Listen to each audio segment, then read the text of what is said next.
Subhanahu wa taala dalam surah An-Nisa ayat 29 yang berbunyi a'udzubillahi minasyaitonirrajim. Ya ayyuhalladzina amanu la ta'kulu amwalakum bainakum bil batil illa an takuna tijaratan an taradin minkum wa la taqtulu anfusakum innallaha kana bikum rahimah. Maksudnya, ya ayyuhallazina amanu, wahai orang yang beriman, la ta'kulu amwalakum bil batil. Saya kira mungkin tuan-tuan yang biasa mengikuti majlis-majlis ilmu ni boleh faham, boleh terjemah dah kan. Jangan kamu memakan, yakni mengambil amwalakum, harta kamu, yakni harta sesama kamu, bil batil, dengan cara yang batil. Jangan kamu mengambil atau memakan, menggunakan harta-harta kamu sesama kamu dengan jalan atau cara yang batil atau cara yang salah seperti tipu, judi dan seumpamanya, illa, melainkan antakuna tijaratan antara minkum, melainkan kamu ni dengan jalan perniagaan yang dilakukan secara saling meredai, antara saling meredai sesama kamu. Dan frasa yang berikutnya ialah wala taqtulu anfusakum, jangan kamu membunuh jiwa-jiwa kamu ataupun nyawa-nyawa kamu. Innallaha, sesungguhnya Allah Taala itu kana bikum rahima, sentiasa mengasihi kamu. Jadi ada berapa frasa? Frasa pertama, ya ayyuhallazina amanu, wahai orang beriman. Kan? Yang kedua ialah larangan atau tegahan Allah Subhanahu wa taala, jangan kamu makan harta sesama kamu dengan cara yang batil atau cara yang salah. Mainkan dengan cara perniagaan yang saling meredai antara kamu. Okey, dua. Yang ketiga, wala taqtulu anfusakum, jangan kamu membunuh ataupun saling berbunuhan. Dan yang keempat, innallaha kana bikum rahima, sesungguhnya Allah itu sentiasa ataupun maha mengasihani. Kan, maha mengasihani, yakni kita lah. Baik. Jadi apabila kita perhati tengok, sudah tentu antara empat frasa ayat ini dia mesti bertautan tak? Dia mesti bertautan. Cuba tuan-tuan perhati tengok kan. Baik, sebelum itu hubungan dengan ayat yang terdahulu. Apabila kita baca ayat 29 surah An-Nisa ini, okay, kita kena rujuk kepada ayat yang terdahulu untuk kita nak mengetahui dan memahami kan konteks ayat ini dengan ataupun apa cerita, latar belakang cerita. Ini menjadi perkara asas. Saya ulangkan berkali-kali supaya kita mempunyai kefahaman yang betul bagaimana kita nak berinteraksi dengan kalam Allah, nak berinteraksi dengan ayat-ayat Allah Subhanahu wa taala. Tak boleh nak main pakai cekau saja, tidak akan kita ambil jumpa satu ayat kita pun syarah ataupun kita ambil ini dia Allah sebut begini kan, sedangkan kita tidak memahami konteksnya yang ada dalam ayat dan juga diberikan pentafsiran, penjelasan oleh para ahli tafsir dan juga para ulama dalam bidang-bidang menurut konteks yang disebutkan oleh ayat tadi. Sebab ada ayat yang berkaitan dengan harta pusaka kan, maka selain daripada ulama tafsir, maka ulama bidang fiqh kan, contohnya kalau berkenaan dengan alam sekitar kan, berkenaan dengan undang-undang, berkenaan dengan apa lagi, maka setiap ilmu itu ada pakar bidang. Selain daripada kita merujuk kepada ulama tafsir, kena rujuk juga apa pandangan ulama pakar bidang di dalam memahami dan mentafsirkan ayat-ayat tersebut. Dan kita merge, barulah betul. Baik. Ayat terdahulu membicarakan berkenaan dengan sistem pembinaan keluarga Islam. Kita dah bincang baru ni ayat berapa? 19 tak? Kita bincang baru ni. Kan, berkenaan dengan pembinaan keluarga Islam, lalu dikemukakan. Maknanya dalam ayat tadi itu, kalau dalam surah An-Nisa ni tuan-tuan perasan, bermula dengan Allah Subhanahu wa taala menciptakan manusia secara berpasang-pasangan. Kan? Kemudian ayat 11 dan 12 berkenaan dengan harta pusaka. kan, dan sebagainya lah. Jadi ayat yang kita bincangkan pada siri yang lalu berkenaan dengan ayat 19 tak, berkenaan dengan larangan menghina ataupun menyakiti wanita, kan, kerana pada zaman jahiliah orang perempuan ni satu sin pun tak laku, kan, itulah contohnya. Baik, jadi dari sudut pembinaan keluarga dalam Islam lalu mengemukakan sejumlah wanita yang haram dikahwini, dan hukum ini sekaligus menolak pelbagai adat jahiliah yang tidak berlaku adil terhadap kaum wanita dan bertentangan sama sekali dengan naluri dan fitnah manusia. Mungkin tuan-tuan boleh tengokkan, tuan-tuan tarik saja dalam Google umpamanya jenis-jenis perkahwinan. Macam-macam orang jahiliah ni, kan. Ada yang tabadul zaujaj, maknanya yang saling tukar bini pun ada antara amalan mereka ni, kan. Jadi bila Islam ini datang, Islam bawa satu pakej yang lengkap, bukan hanya soal ibadah, yakni hubungan hamba dengan Tuhannya sahaja, tapi merangkumi semua sekali daripada benda yang paling kecil sampailah kepada benda atau perkara yang paling besar. Baik. Adapun ayat yang kita sedang bicarakan pada malam ini, dan dia termasuk juga dengan ayat yang selepasnya, iaitu ayat 30, menyentuh berkenaan dengan sistem ekonomi. Kan, lalu Allah Subhanahu Wa Taala bagi peringatan kepada manusia supaya jangan mengambil harta secara salah, kan, secara batil. Sebaliknya, berusahalah mencari rezeki dengan cara yang halal, sama ada berniaga ini sesuai dengan zaman lah, kan, dan berniaga ni pun adalah kerja yang sama sahaja daripada zaman dulu-dulu sampailah kepada hari kiamat nanti. Cuma mungkin bentuk dan pelaksanaan perniagaan tadi itu berbeza. Kan, sama juga pertanian, cucuk tanam juga. Dulu mungkin menggunakan tenaga empat kerat. Kan, hari ini orang menggunakan alat, kan, ataupun mesin, kan, teknologi, daripada nak tanam sampailah kepada dituai akan tanaman tadi. Kan, kurang penggunaan tenaga manusia. Kan, tidak lagi jadi pesawah padi secara tradisional. Kan. Baik, jadi hubungan antara ayat atau jelasnya dapat kita fahami juga antara dua sistem. Sistem kekeluargaan dalam ayat-ayat yang terdahulu, dan juga dengan sistem ekonomi ini cukup signifikan ataupun penting. Sebab apa? Sebab keluarga, sebab ekonomi ini benda yang melibatkan soal keuangan, soal perniagaan, kan, soal kita nak makan seharian, tak, kerana dia melibatkan kelangsungan hidup manusia. Kan, nak beli barang, okey, mahal murah, kan. Kan, kemudian dari sudut barang yang dijual tadi itu bagaimana. Baik, apa yang pasti ialah asas kepada sistem ini ialah al-haq, iaitu kebenaran, iman dan takwa. Ini yang dalam Islam ini. Dalam Islam ni dia ada prinsip-prinsip seperti prinsip tauhid, kan, prinsip khalifah, prinsip halal dan haram, kan, dan seumpamanya yang mesti diketahui dan dilaksanakan ataupun diamalkan oleh umat Islam, kan, dalam segenap kehidupan mereka. Kan. Baik, sementara dari aspek lain pula, ayat-ayat yang terdahulu menyentuh mengenai asas pembinaan masyarakat kecil. Kita flashback balik, kan. Walaupun kita tidak go through satu persatu ayat demi ayat, tetapi bila kita meneliti ayat dalam surah ayat-ayat dalam surah An-Nisa ini, kita akan dapati dia menyentuh berkenaan dengan unit-unit keluarga. Kan, permulaan keluarga daripada ayat pertama lagi tak, kan. Wabasa minhuma, mana daripada pasangan tadi itulah berkembang biaknya manusia.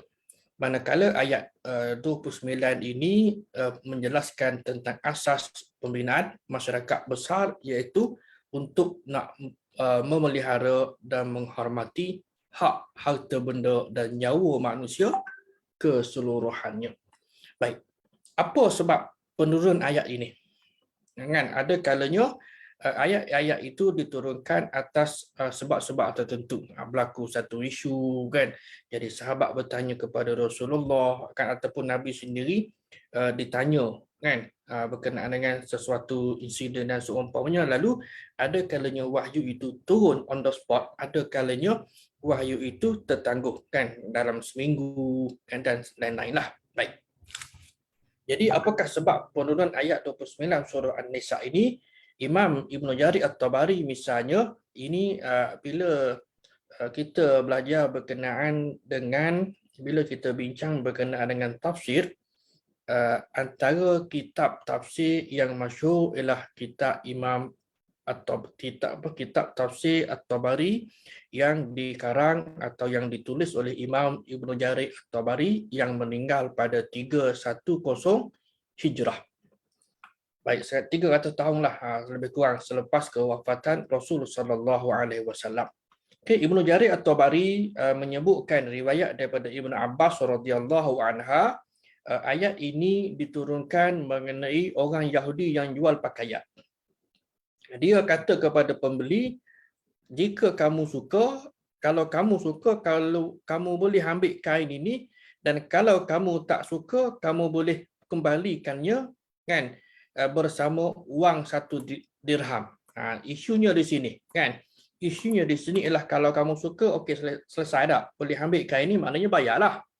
Kan? Dan kalau kamu tak suka, okey, boleh hantar balik kain tadi, contohlah kan. Tapi dikenakan ekstra, iaitu bayaran sebanyak sejumlah yang tertentu. Dalam konteks ini ialah 1 dirham. Dan ayat ini diturunkan melarang urus niaga cara yang sebegini.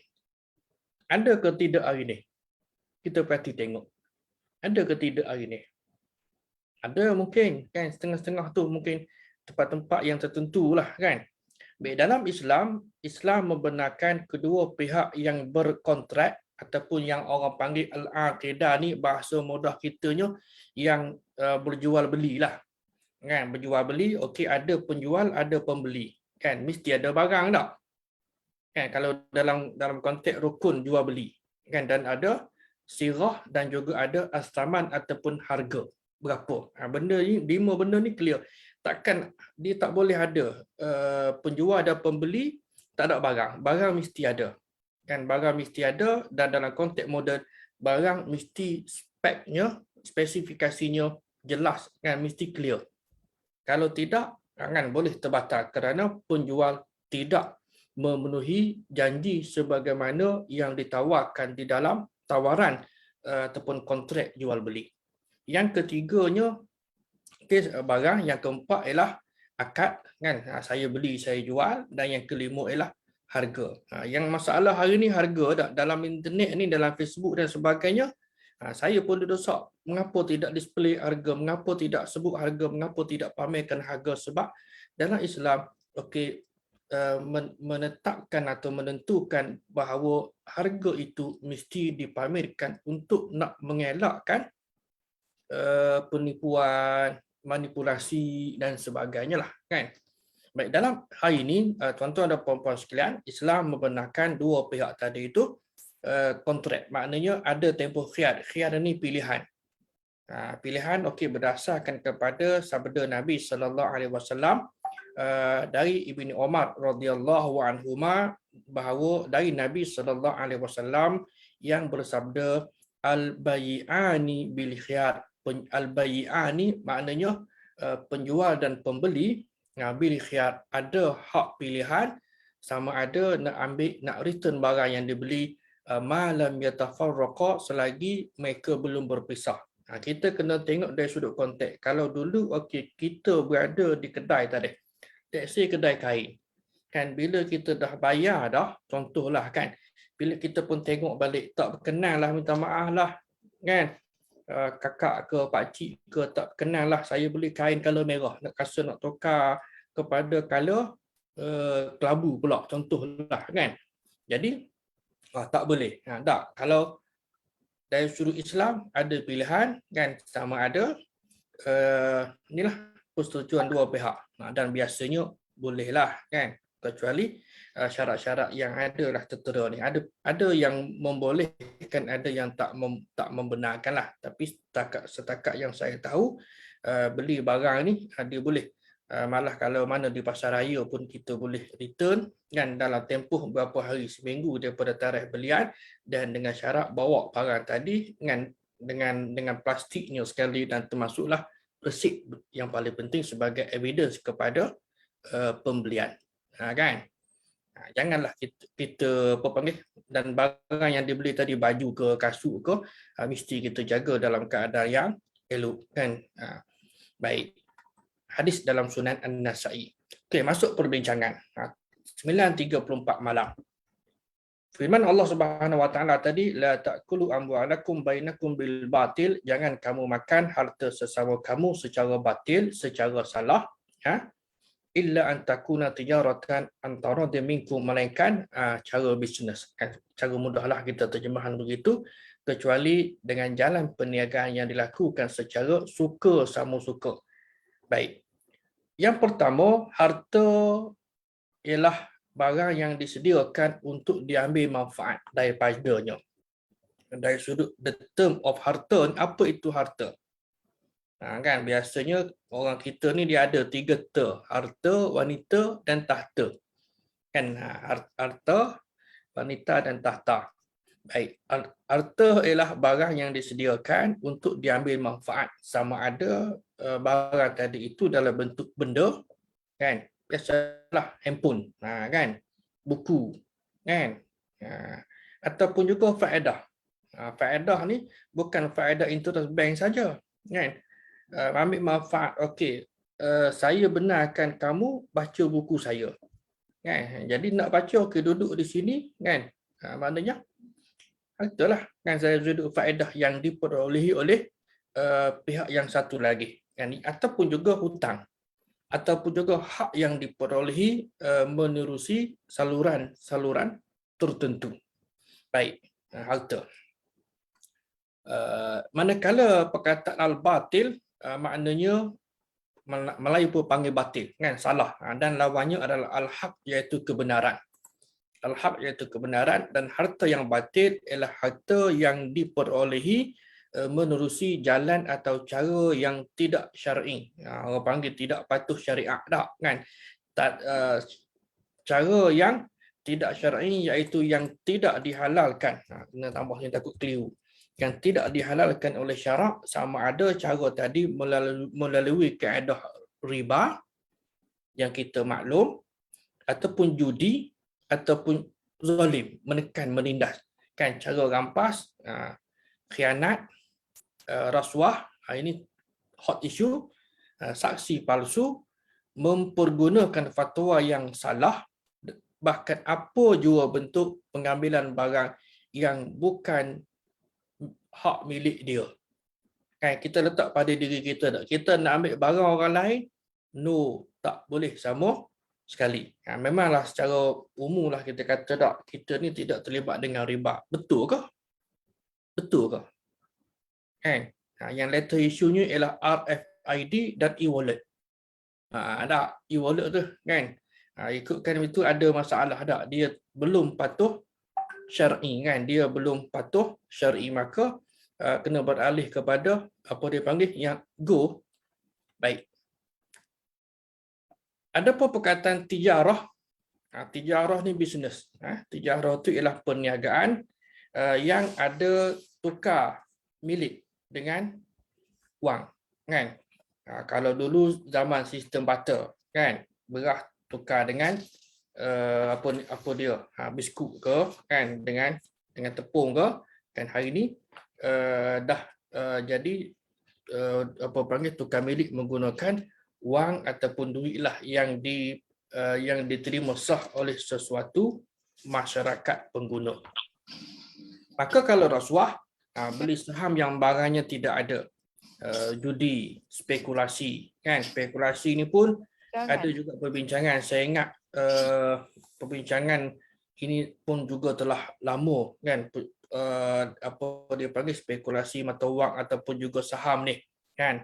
Tak kiralah zaman apa panggil saham blue chip ke pelbagai jenis saham dan sebahagian daripada sarjana ekonomi moden membezakan antara ramalan dengan spekulasi. Kan ada beza untuk nak menjustifikasikan akan main saham ni, naik turun saham ini berdasarkan kepada ramalan ke spekulasi. Ada yang kata boleh dan ada yang kata tidak boleh cara pemilikan. Sebab dari sudut saham ni tuan-tuan, mungkin tuan-tuan pun ada pengalaman. Kan? Jadi yang hari ni ialah let's say kita beli saham yang disenaraikan di papan utama lah kata kan. Di papan utama okey saham syarikat ABC.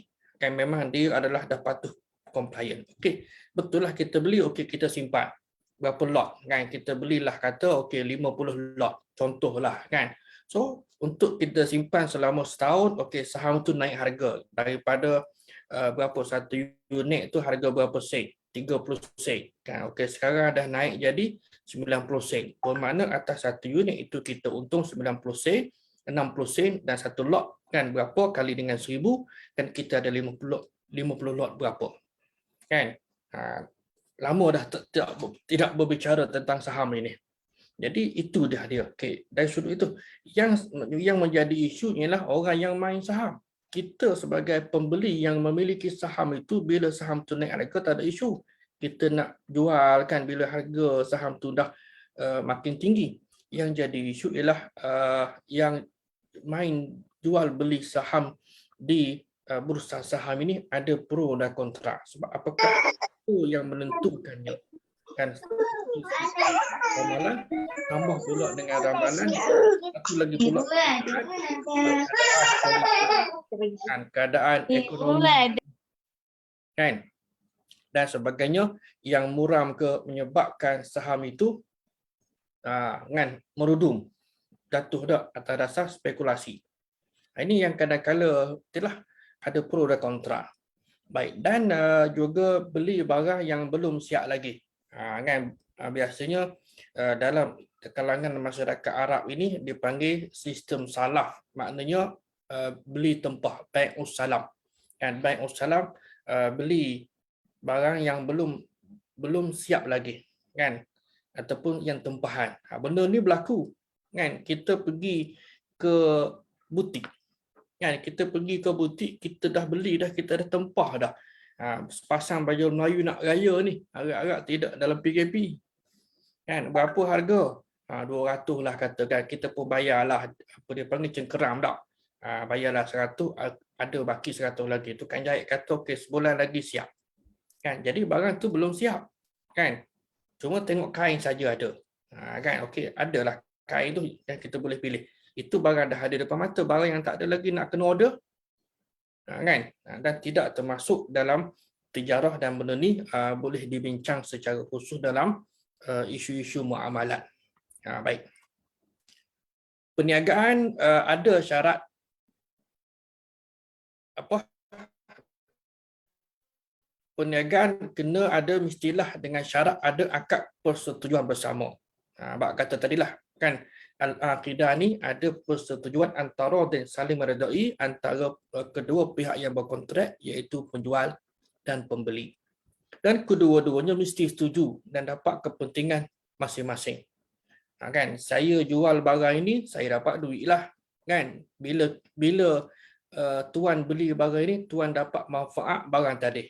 Kalau beli buku maknanya tuan dapat manfaat membaca buku. Beli kek, okey tuan dapat manfaat memakan kek tadi kan. Jadi ada masing-masing lah. Baik, setelah setuju kan harga okey sekian-sekian. Baik, ulama mengatakan dalam perniagaan dan pertukaran barang itu kena ada lafaz akad. Saya beli, saya jual. Kan? Saya beli kata penjual dan saya terima kata pembeli sebagai bukti kedua belah pihak itu bersetuju. Ini yang secara tradisional. Hari ini orang beli secara online. Macam mana nak akad? Kita boleh akad lah depan komputer kita, depan handphone kita kan. Jadi si pembeli ni takkan kita nak online, tak kita pun tak kenal siapa. Tuan-tuan beli menggunakan platform Lazada. Lazada ni apa makna? Jangan tambahlah kan.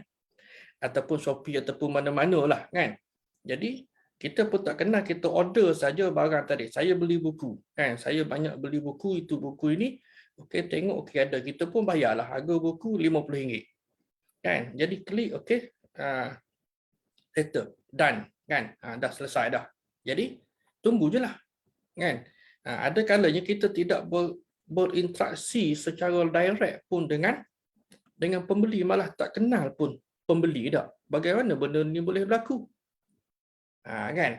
Jadi inilah dia, pro dan kontra lah kan. Dalam konteks mazhab kita Syafi'i, kena ada lafaz ijab dan qabul, manakala dalam mazhab atau utamanya dalam mazhab Hanafi lah.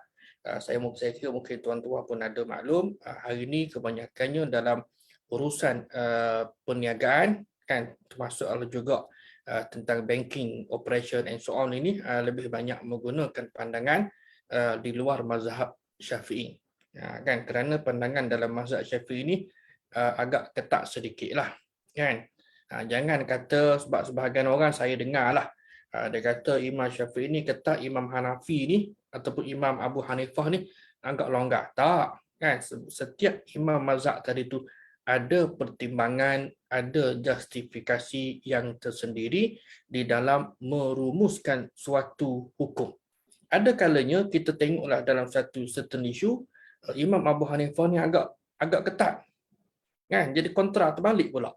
Jangan kita kata biasalah ayat-ayat orang awam ni, dia kata Imam Syafi'i ni bahasa Arab bagi syadid kan, strict. Tak, ada pun Imam Abu Hanifah ni agak longgar. Tidak begitu. Kita kena letak bahawa setiap imam mazhab tadi tu ada justifikasi, ada pertimbangan yang tersendiri di dalam merumuskan sesuatu hukum dia, kan.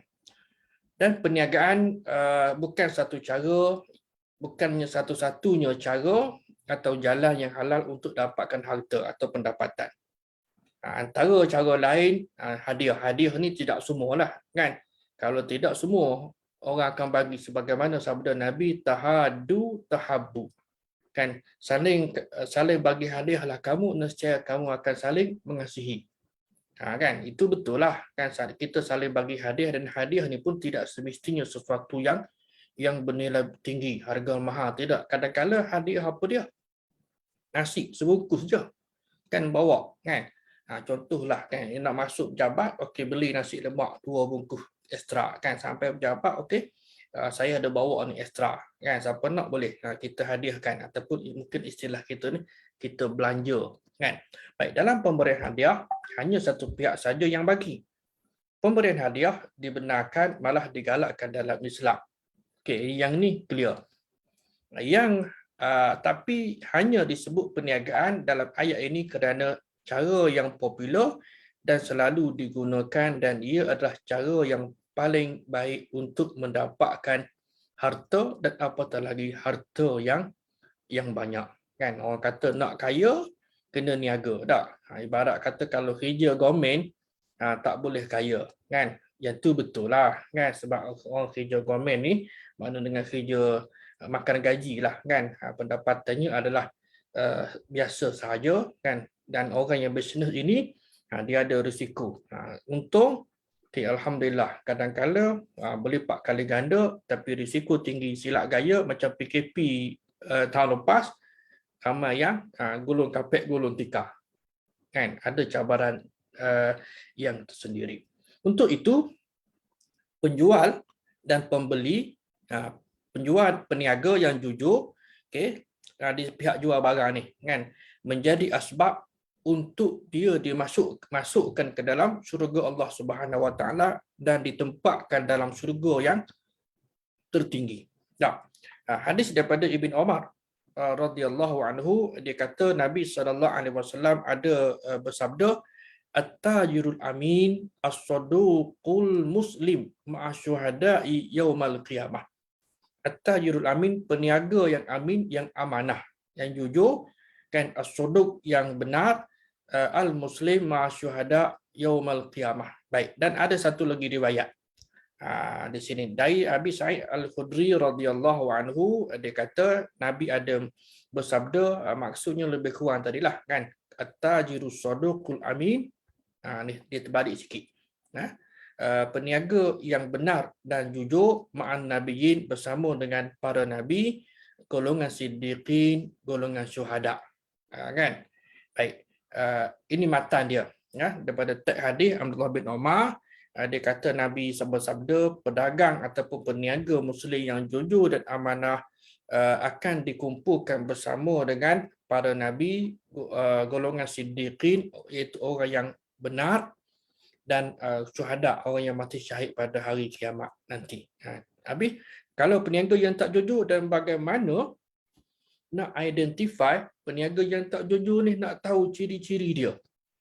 Nak tahu ciri-ciri peniaga yang tak jujur. Saya kira tuan-tuan pun mungkin pernah dengar cerita Nabi pergi ke pasar, kan, Nabi tengok orang jual buah, dia tengok antara buah kering, buah basah, kan, macam kurma lah, kan. Jadi Nabi seluk tengok, kamu ni tidak jujur dalam perniagaan, sebab aku tengok buah basah ni diletakkan sekali, kan, dengan buah yang kering, maknanya untuk nak memberatkan timbangan. Kan, tak boleh tak? Boleh tak? Tak boleh. Sebab hari ni urus niaga macam-macam. Kan? Saya pagi tadi saya pergi beli kasut, kan. Jadi beli kasut, nak bayar lah, kan. Baik, harga RM80, kan. Jadi adik tu, anak tu yang jual, yang jadi cashier ni, dia kata RM80 20 sen. Kita tahu dah 20 sen itu plastik, kan. Saya tanya 20 sen itu apa? Dia kata plastik. Kata tak boleh disebut masuk sekali, kan. Jadi kena buat sebagaimana yang panggil cashier di Tesco ataupun sekarang ni Lotus, ataupun juga di Speedmart ataupun di kedai runcit lah, kan. Kedai runcit dia bagi plastik percuma tak, kan. Yang kedai dia panggil mat yang minimart ni, kan, dia akan tanya, kan, cik nak plastik tak, kan. Kalau nak 20 sen. Jadi tak boleh nak include sekali dalam bil RM80 20 sen. Kan? Kalau buat macam tu bermakna masuk unsur manipulasi ataupun sesuatu yang tidak bersih masuk ke dalam hasil jual beli tadi, kan, tanpa disedari oleh cashier yang tak tahu. Ialah sebab kadang-kadang cashier ni, kan, dia punya knowledge-nya kira yang sederhana lah, kan. Dia pun tak tahu, dia tak anggap benda tu salah, sedangkan dari sudut hukum adalah salah kerana pengguna ada pilihan untuk nak membayar ataupun tidak plastik yang berharga 20 sen. Sebab dia optional. Kan, hari ni banyak tahu, kan, tuan-tuan. Jadi yang jenis macam ni. Baik. Kita pergi kepada prinsip utama dalam urus niaga yang syariah compliant ini. Yang pertama ialah rela. Kan, prinsip tadilah antara din minhu. Jual beli ini mesti saling meredai antara pihak penjual dengan pihak pembeli.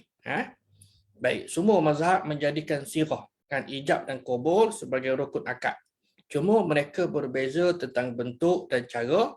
Bahkan berasaskan prinsip ini, Imam Syafi'i rahimahullah, imam kita ni, mensyaratkan lafaz yakni sirah tadi tu, kan, mesti disebut dengan jelas. Kan? Baik, dan berdasarkan prinsip ini juga sebarang bentuk manipulasi. Manipulasi terhadap kerelaan seperti penipuan tadilah, kan, yang cara tanpa kita sedari, ataupun juga al-wabnu, dan diharamkan oleh agama. Sebab itu zaman hari ini, jika urus niaga itu bersifat jangka panjang, maka kontrak wajib tulis supaya butiran itu, kan, dia masalah sekarang ni bila ditulis butiran kontrak dalam bahasa Inggeris, kita orang Melayu, orang kampung, orang awam, ramai yang tak baca. Baca, tengok jeling sepatah lalu, sign. Kan, tanpa kita memahami betul-betul terma istilah yang digunakan di dalam kontrak tadi, kan. Kebanyakannya lah, betul tak, kan. Kita duduk parti tengok, saya sendiri pun, kan, kadang-kadang setengah-setengah tu lah.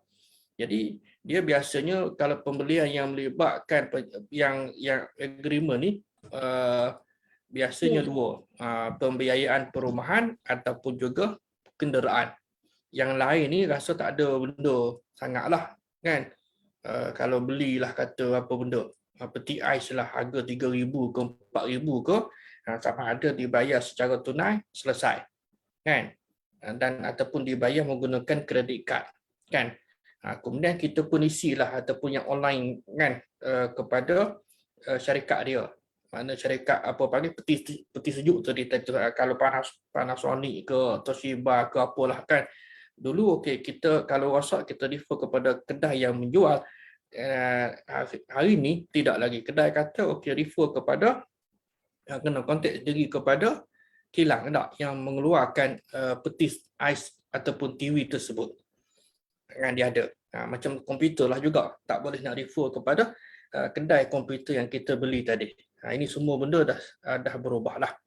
Ada pro dan kontra kan. Jadi inilah dia antara masalah bagi kita lah sebenarnya kan. Kalau yang berlaku, tapi memanglah jarang-jarang sekali kan, maknanya dalam konteks produk ni dia memenuhi apa dia panggil kualiti kan. Dia ada piawai dia, tapi manalah tahu kenderaan yang dibeli pun acap rosak kan.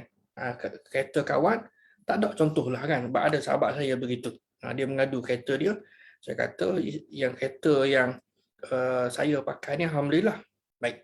Jadi dan Nabi SAW menempelak golongan yang suka menipu ataupun yang menipu dalam perniagaan dan dengan menganggap bahawa urus niaga mereka itu tidak akan diberkati oleh Allah Subhanahu Wa Taala. Baik. Kemudian yang kedua ialah tidak ada unsur haram. Hari ni babi mahal ni. Tidak mengandung unsur haram. Tidak ada unsur haram seperti unsur riba. Cuma riba hari ni memang jelas dah. Kan dia masuk juga pusing-pusing-pusing, yang itulah yang kadang-kadang kita ni alpa leka untuk terlepas dengan produk-produk yang ada unsur ribawi ni. Kita cubalah sebaik mungkin tak. Sebagai contohnya, saya ingat lagi kata Dr. Zaharuddin sendiri kan, dia ada menyebutkan dari sudut penggunaan kredit kad antara yang konvensional dengan yang Islami. Walaupun si pengguna tadi itu dia cukup tempoh bila sampai bil kan, dia akan bayar hutang kredit kad tadi tanpa ada penangguhan. Kan, 1 sen pun dia tak ada hutang. Dia memang cukup disiplin, dia bayar kan. Tapi apabila dia menggunakan conventional system of credit card tadi itu, secara tak langsung dia telah reda kepada unsur riba kan. Apabila berlaku deferred payment ataupun bayaran tangguh, kegagalan bayaran balik sejumlah hutang tersebut oleh peminjam kan kepada pihak bank kan. Jadi bermakna secara tak langsung dia reda walaupun aku tak pernah guna pun, betul lah, tapi bila dah berada dalam sistem tadi, maka atas dasar ini yang ada conventional system cepat-cepatlah berubah kepada Islamic system kan. Baik, begitu juga dengan gharar, benda yang tidak pasti masuklah, dan juga judi. Riba kita maklum dosa besar yang haram sama sekali, sekalipun wujud unsur keredaan antara dua pihak. Kan, kalau berdasarkan kepada terma tadi itu antara din, tak boleh antara din, mesti sesuatu yang dihalalkan dalam agama, bukan sesuatu yang jelas diharamkan dalam agama. Kan, let's say pergi ke kedai judi kan, saya beli, kita kata tak bagi akad kononnya tak, dan si penjual toto tadi tu dia kata saya jual siap dengan akad lagi kan, saling meredai. No, tidak boleh sama sekali, sebab kan tidak ada urus niaga yang diterima dalam Islam yang melibatkan perkara-perkara yang haram. Kalau jual belinya tidak sah kan. Baik, jadi begitu juga dengan gharar ataupun yang ini yang tak pasti, yang tipu ni, yang keji juga diharamkan. Bahkan Imam Nawawi menganggap pengharaman gharar ini merupakan prinsip asas muamalat Islam, yang mana di bawahnya ada pelbagai bentuk jual beli. Jual beli ni contoh ginilah, kata kalau dulu-dulu ni zaman jahiliyah ada nak beli barang, okey, jual dia baling batu, bai'ul hasah, kan? Kena yang mana, yang tu yang kena beli. Pelbagai lagi lah, kan? Ataupun juga contohnya, okey, jual beli buah yang belum jelas hasilnya, kan? Kan? Ini yang pajak lain, sistem pajak tu dia ada sedikit perbezaan. Dia ada sedikit perbezaan dan orang kita boleh sebagaimana yang berlaku dan digantikan dengan sistem salaf, iaitu jual beli salam ataupun juga berdasarkan kepada pajak. Pajak ni dia secara pokok, okey, bila musim apa dia, buah durian ke, buah rambutan ke, buah mempelam ke, kan? Jadi pajak berapa, kan? Dan pihak pemunya tadi itu juga bersetuju untuk memberikan harga sebanyak berapa, kan? Atas pengalaman dia lah, kan, nak berapa dalam, kita kata okey, dalam 1 tan lah bahan tadi, ataupun 500 kilogram, kan? Contohnya ladang ladang mempelam, dia 500 kilogram, okey, dia pajak. Kan, untuk nak menghasilkan buah ni, ladang dia berapa, katakan 1 ekar, berapa hasil yang dapat, dia tahulah berapa-berapa dak, kan? Jadi sudah tentulah ada win-win situation, kan? Dan benda ni okey, kan? Baik, jual beli dalam talian, ini isu. Sebenarnya produk yang ada unsur gharar, yang ada unsur gharar kerana pengguna tidak jelas tentang rupa sebenar produk tadi. Contohnya, kan, buku. Buku ni, orang yang niaga buku ni dia kena sebutkan saiz, kan? Contohlah dak, okey, bagi orang yang tak kisah, tak apalah dak. Mungkin bila tanya, lah, terima buku, aku ingatkan besar, yang standard size, rupa-rupanya buku ni besar tapak tangan je, contohlah, kan? Jadi dalam spek ni dia kena sebutkan bahawa buku ini adalah berapa, kan, 5x10 ke, kan, berapa-berapa, supaya pembeli tadi tu tahu dari sudut, bukan hanya sekadar konten, bukan hanya sekadar berapa halaman, kan? Dia kena spek yang detail. Sebagaimana kita ni tuan-tuan, kita nak beli komputer lah, contohlah, ataupun nak beli handphone, kita boleh tengok detail, kan? Boleh tengok detail, bukan tengok pada model, tengok pada barang yang kita beli, kan? Kalau beli di kedai lah, tapi beli online pun kita consider bendanya adalah sama dan di atas kejujuran pihak pekedai ataupun penjual yang postkan barang itu kepada kita. Yang ni benda ni berlaku hari ni, kan? Sebab kita dah masuk dalam konteks realiti ni, kan? Jadi kena perhati betul, dan pihak penjual pun dia kena beringat, kan, ada pro dan kontra lah yang keadaan produk ni. Maka menjadi kewajipan kepada pihak penjual menyediakan polisi yang baik untuk menangani isu yang sebegini. Baik, gharar ialah elemen risiko yang tinggi yang bawa kepada implikasi kabur bagi suatu kontrak. Manakala judi pula tahap gharar yang paling tinggi, benda yang apa dipanggil uncertainty, yang tak pasti, jelas diharamkan dalam Quran sebagai urus niaga yang keji, kan, dan menjadi amalan syaitan. Walaupun pembeli tadi rela ketika nak beli nombor ekor, hukumnya tetap haram. Saya pernah bila 10 tahun 15 tahun lepas lah kot, pergi ke Kajang satu hari tu, hujung minggu lah, kan, saya tengok orang pakai baju batik lalu berhenti masuk kedai Toto tu, Magnum kapur, kan. Jadi kalau orang kerja government tak munasabah, kan, sebab dia bukan hari bekerja, kan, hari Sabtu. Mungkin biasanya kalau yang pakai yang begitu tu orang panggil apa, pakcik-pakcik ataupun otai, kan, biasa begitulah. Tengok kepada cara batik ni, itu batik Malaysia, bukan batik Indon. Tak tahulah si pemakainya, tak dikenal pasti, tengok dari belakang sahaja, kan. Jadi masuk beli Magnum aiskrim, kan, manalah tahu. Jadi rupa-rupanya, kan, saya pun juga buat survey lah, ini bukan sekali, kan, duk tengok juga buat pemerhatian, ramai juga kata orang Melayu ni, maknanya orang Islam ni yang tikam nombor. Kan, mungkin dalam pandangan mereka, alah tak apalah, RM5, RM10 je. Kalau kena, okey, jadi kaya sekejap tak. Kalau tak kena pun tak jatuh miskin.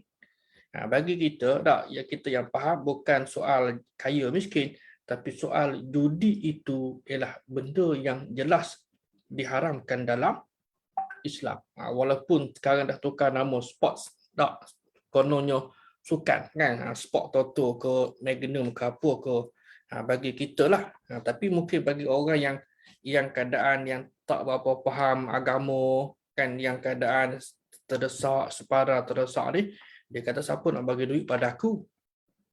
Cakap boleh. Kan? Wallahu alam lah. Baik. Selagi ia tidak melanggar mana-mana hukum seperti urus niaga pada waktu solat Jumaat.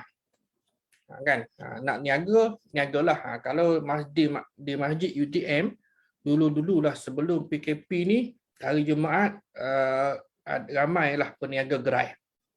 Ramai peniaga gerai yang meniaga sebelah Felda jalan kat masjid UTM tu. Kan? Saya tak pastilah permit mungkin daripada DBKL lah kan. Jadi pihak masjid hanya mengeluarkan inilah bagi reminder peringatan supaya tidak berlaku urus niaga jual beli ketika setelah azan dilaungkan kan. Jadi dia pro and con kan. Bila azan dilaungkan sepatutnya tidak berlaku. Walaupun peniaga tadi itu perempuan kan, yang pembelinya adalah lelaki. Kan, kalau pembeli perempuan pun sepatutnya kena hormatilah kan. Sepatutnya masa tu off dulu sebarang urus niaga, dan kalau berlaku transaksi jual beli, maka itu ada pandangan ulama lah. Ada yang kata hasil perbuatan tadi itu, jual beli itu, ada yang kata syubhah, ada yang kata haram. Kan? Baik. Jadi kalau orang yang beringat, maka dielakkan kan untuk tidak pergi ke tempat tadi pada waktu yang tertentu. Nak pergilah awal sedikit, sebab kita kena tahu okey, masuk waktu Zuhur ataupun Zuhur lah, terutama hari Jumaat, jam berapa. Kan, katakan sekarang ni 1:24. Kan, kena tahu. Baik, yang ketiga ialah bukan produk haram. Produk dan perkhidmatan biasalah dua lah, orang bisnes ni sama ada produk dan juga servis. Yang menjadi asas kepada urus niaga perlulah bukan dari produk yang haram. Babi.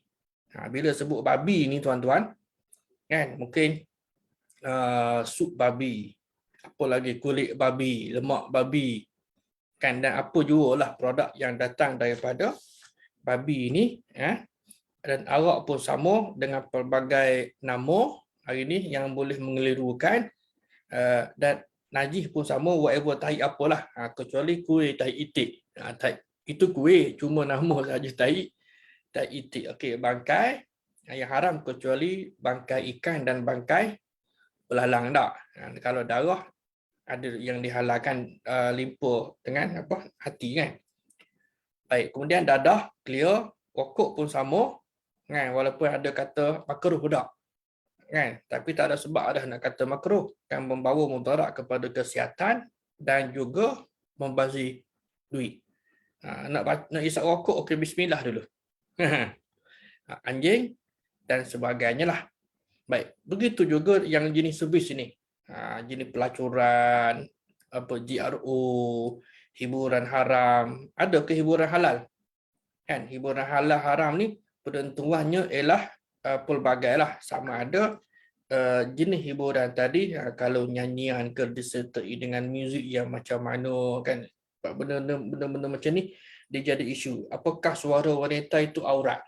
Kan, ulama berbeza pandangan dalam menentukan apakah suara wanita itu aurat ataupun tidak kan. Tapi kalau untuk menyanyi, apa kefaedahnya? Apa kefaedahnya nak menyanyi? Kan? Menyanyi ini dengan apa kita kata melantunkan suara dengan liuk lentuk dan seumpamanya daya penarik apatah lagi dengan gaya pusingnya angkat ke apa dengan menarinya berjoget dan sebagai lagi kan. Tuan-tuan carilah jawapan tak kan untuk nak justify bahawa menyanyi itu dan yang berkaitan dengannya adalah yang dibenarkan oleh hukum syarak. Dan juga suara wanita itu aurat kan. Ini perlu engkau. Habis kalau begitu orang perempuan tak bolehlah mengajar. Boleh kan, tapi Cik Gi tadi itu kan kena menggunakan suara yang betul. Bukan suara yang merengek, yang mendayu kan, yang boleh menarik perhatian terutama kaum Adam. Baik, campur juga tilik nasi. Hari ini tilik nasi bentuk moden ada hari ini. Tak kira apa jua medium kan, yang lukis tatu dan sebagainya semuanya adalah haram. Yang keempatnya ialah urus niaga yang tidak merosakkan struktur masyarakat. Kan, urus niaga yang tidak bawa kepada kerosakan struktur ekonomi dan sosial masyarakat yang disengajakan. Ada kalanya suatu urus niaga tadi nampak sah kan secara zahir, tapi dia merosakkan sistem ekonomi ataupun inilah misal kita kata sistem dan struktur alam sekitar kan. Ditara hanya bukit kan, sungai dan sebagainya yang boleh membawa kesan yang negatif kepada bentuk muka bumi kan, dan juga kepada masyarakat amnya. Jadi haram kan. Dapat projek apa dia? Kalau dapat projek membersihkan sungai dan pada masa yang sama kaut pasir, kan itu juga haram.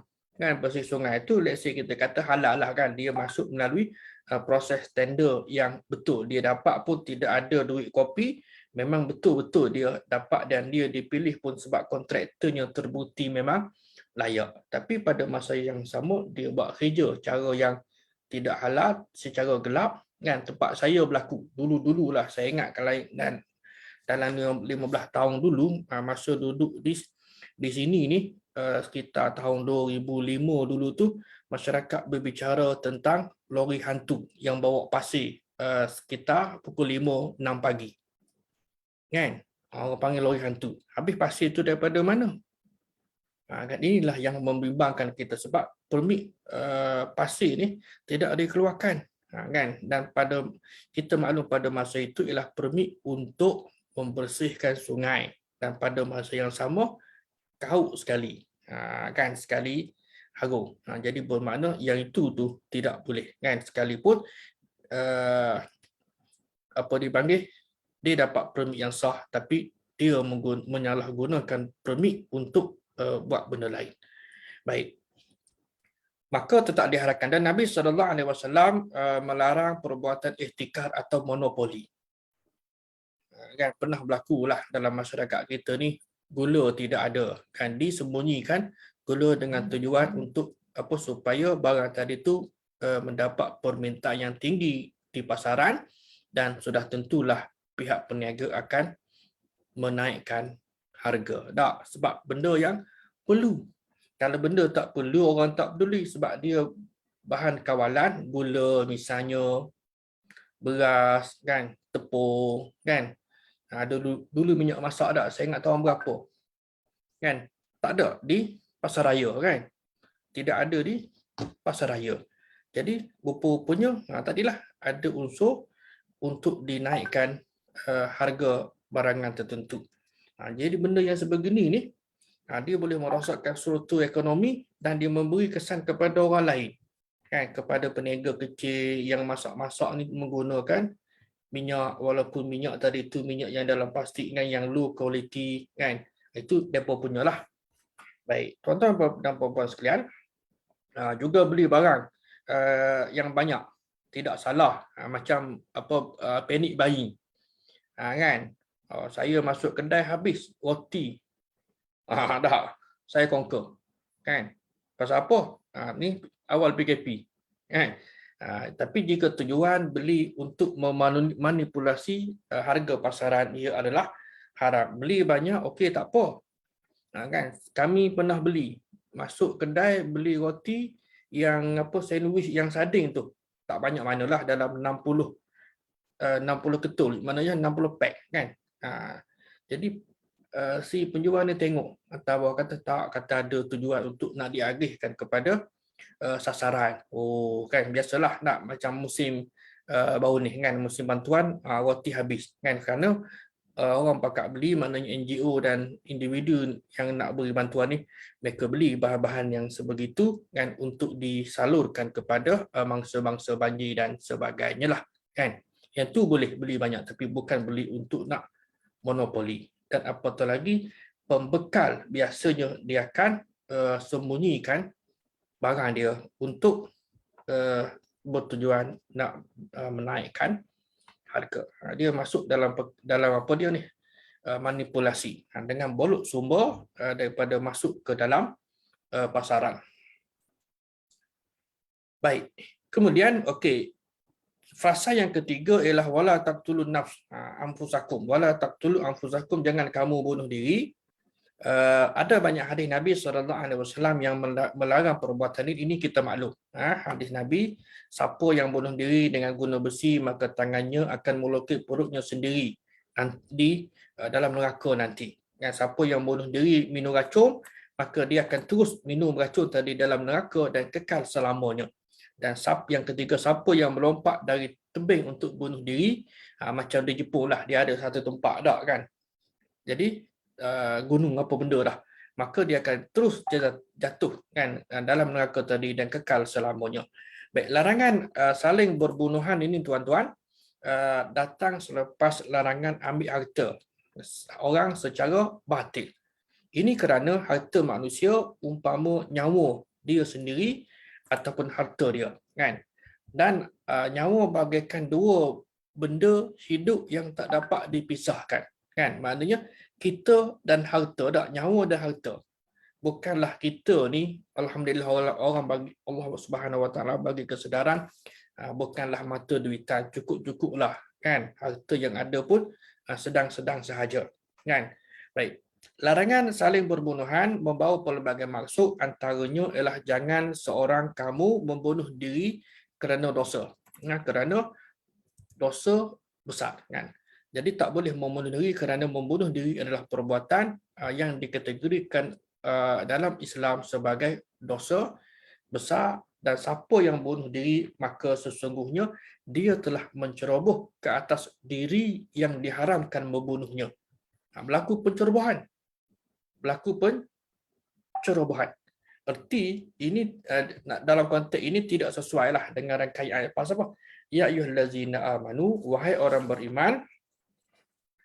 Allah menyebutkan wahai orang yang beriman, la ta'kulu amwalakum bainakum bil batil, jangan kamu makan harta sesama kamu secara batil kan, melainkan dengan cara niaga dan saling redha antara kamu, dan jangan kamu bunuh diri. Nak kait macam mana tadi tu antara frasa yang kedua kan, jangan makan harta secara batil dan juga bunuh diri. Maknanya dia inilah tidak sesuai dengan rangkaian ayat sekalipun tepat dengan maksud secara literal ataupun secara harfi dan hukum pembunuhan secara umum. Yang kedua, jangan kamu saling berbunuhan. Kan? Yang saling berbunuhan ini clear. Membunuh manusia bermakna membunuh diri sendiri. Ada hadis menyebutkan sebegitu. Baik, yang ketiga ialah jangan kamu bunuh diri kamu dengan mengambil harta sesama kamu dengan cara salah, kerana perbuatan tersebut memecah belahkan perpaduan ummah. Jangan kamu bunuh diri, makna bunuh diri dengan mengambil harta sesama kamu dengan cara yang salah, sebab perbuatan tadi akan memecah belahkan kesatuan ummah dan dengan sendirinya membawa kepada pembunuhan dan kehancuran umat manusia. Maka tafsiran ketiga inilah sebagaimana disebutkan dalam tafsir pedoman muttaqin oleh Dr. Hai, kata dia mengandungi erti melarang dan semua jenis dosa dan maksiat, kerana semua maksiat itu membawa kepada pembunuhan, sama ada fizikal ataupun jasad body kita ni ataupun ruh kita.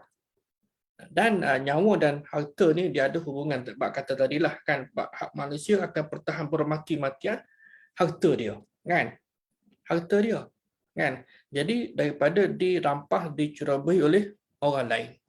Oleh itu, ceroboh harta orang lain sama seperti ceroboh diri sendiri kerana dosa dan maksiat ada kesannya kepada mental dan juga fizikal. Jika tidak dalam tempoh yang dekat, mungkin juga akan berlaku pada hari-hari mendatang. Dan tafsir yang ketiga inilah dilihat lebih jauh hubungannya antara frasa yang kedua dan frasa yang ketiga. Jangan kamu makan harta sesama kamu secara batil, kan? Melainkan dengan cara bisnes, dan jangan kamu membunuh diri kamu. Baik. Jadi rangkaian ayat yang melarang, okey sikit lagi, daripada melakukan pembunuhan diri ini dengan rangkaian ayat yang melarang ambil harta tadi, antara frasa ini frasa yang ketiga, ini frasa yang kedua, menarik perhatian Syekh Tantawi Jauhari. Dia ada tafsir ilmi, saya lupa dah apa nama tafsir dia ni. Jadi dia kata, okey, dia menghubungkan kejahilan dalam bidang bisnes membawa kepada pembunuhan diri sendiri. Sebab tak erti, kurang arif kan dalam urus seluk beluk urus niaga perniagaan hari ni. Kan, dan dalam konteks zaman penjajah, sudah tentulah penjajah dia akan serang negara-negara kita lah di Asia dan di Afrika, dan meninggalkan negara kita ni, penduduk yang negara yang dijajah itu jauh di belakang. Dia nak apa dia? Dia nak sedut kan, bahan mentah je kan. Dan begitulah juga dengan peperangan yang berlaku hari ini, berpunca daripada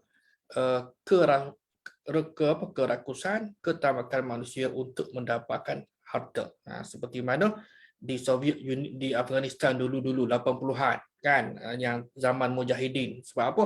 Nak apa? Di sana ada sumber asli bahan mentah. Kan di Iraq pun sama. Kan? Masing-masing berebut harta, berlakunya perang dingin antara Rusia dengan Amerika Syarikat. Baik, oleh yang demikian, ayat 29 ini menjadi peringatan daripada Allah Subhanahu Wa Taala kepada kita supaya menggerakkan bidang pertanian. Ini poin penting, tuan-tuan. Kan? Menggerakkan bidang pertanian dan menguasai sektor ini untuk menyelamatkan nyawa dan kelangsungan hidup manusia. Kita hari ini, kita jadi pengguna.